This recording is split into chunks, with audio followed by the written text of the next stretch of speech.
Well, he was a political newbie who ran for Congress and lost. Now, Justin Lamar Sternad is facing charges of breaking campaign finance laws and lying to federal investigators. CBS 4's David Sutta is following the story live in downtown Miami. And David, a lot of people are wondering if more arrests are expected. Well, there is that expectation that at least one more is coming, possibly two. As we come on the air right now, this story is actually developing. We're waiting for Lamar Sternad to actually bond out of the court here. You can see behind me the media gaggle waiting to see if he is going to say anything. The expectation is that he is not. He is posting the bond. He will not be allowed to travel. In fact, he's banned from stepping foot in an airport, seaport, or a train depot all the way up to his trial.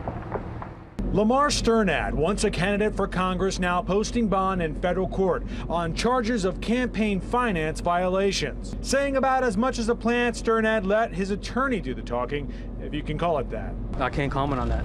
I can't comment on, he's not saying anything. All he's saying is not guilty. This past summer, Sternad rose from a political nobody to a moderately financed competitor for Congress. It was bizarre from the start, seeing as the Miami Beach hotel employee had never been in public office a day of his life. Suddenly, he was giving Democrat Joe Garcia a run for his money. It's my first run for office, but I'm a hotel administrator. I do auditing, and I want to get in there and cut out some of the fat, some of the pork. He appeared legitimate, but his own campaign audit seemed quite suspicious. The FBI says he loaned himself more than $60,000 for the campaign. It was money he didn't have. So where did the money come from? According to the Miami Herald investigation, it was former Congressman David Rivera, a Republican seeking re-election. No comment.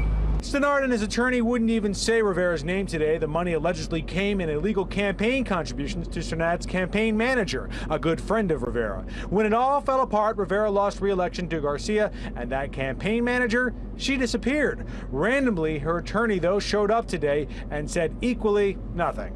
Is there anything you can get into? You look very handsome. The campaign manager is not charged, but could be an unnamed co-conspirator. As for the former congressman, he was out of town today. One has to wonder, though, if he's next. The embattled congressman has constantly been accused of corruption, but always gotten off. A plea deal here may change that. At this point, that's all I can say. He's pled not guilty. What can you tell us?